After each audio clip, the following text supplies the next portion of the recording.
Selamat pagi Glenda, selamat pagi sahabat Miraset semua.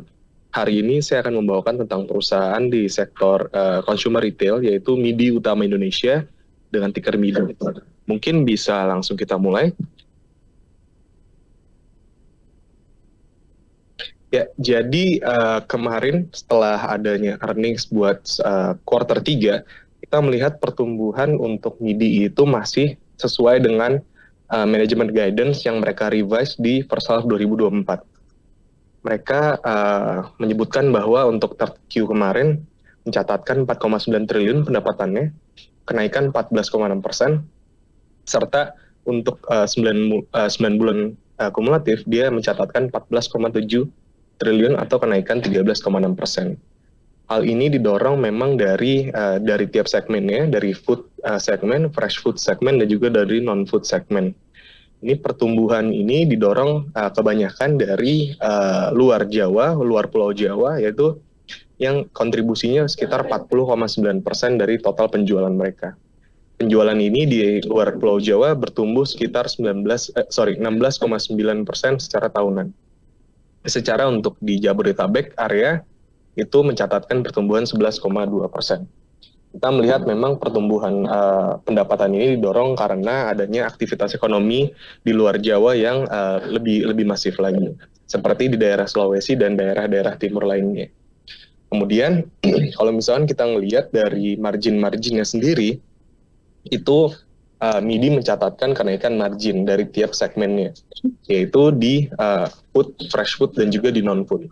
Ini didorong memang pertama karena MIDI itu mencatatkan dari lebih banyak dari fresh food dan juga dari non-food, di mana dua segmen ini memiliki margin yang lebih tinggi dibandingkan kategori food.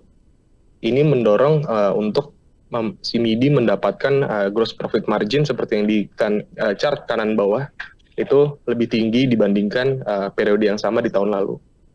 Mungkin bisa kita next. Ya, jadi dari secara industrinya sendiri, pertumbuhan dari MIDI itu di atas dari benchmark rata-rata pertumbuhan modern trade di Indonesia.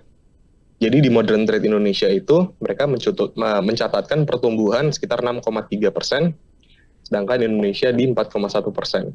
Hal ini memang mendorong untuk modern trade itu penjualan mengikis market share dari general trade atau toko-toko kelontong.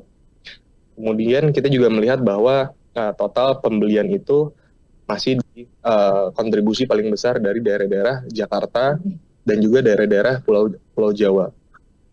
Namun kalau misalnya kita bisa highlight di kanan bawah dan juga di kiri bawah, bahwa pertumbuhannya lebih signifikan sekarang di daerah-daerah Sulawesi, Kalimantan, juga di Bali Nusra. Mengingat bahwa toko-toko MIDI ini banyak juga di luar Pulau Jawa, jadi mereka merasakan pertumbuhan yang lebih pesat dibandingkan kompetitor-kompetitornya. Mungkin bisa next.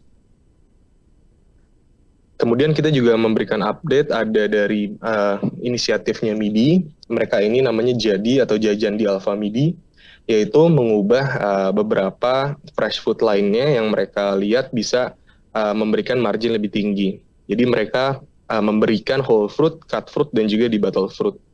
Serta mereka juga menjual tidak hanya produk-produk fresh food, namun mereka juga menjual ice cream dan juga RTD serta local snacks.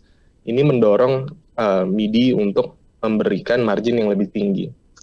Untuk sekarang, kita melihat bahwa akan ada target dari manajemen hingga akhir tahun sekitar pertambahan 50 booth.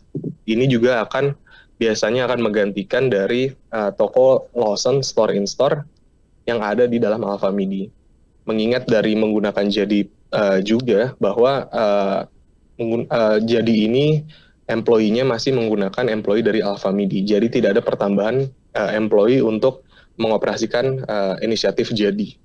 Serta kalau misalnya kita ngelihat ke depannya bahwa produktivitas toko kemungkinan akan meningkat di beberapa tahun ke depan jika inisiatif Jadi ini terus dilaksanakan.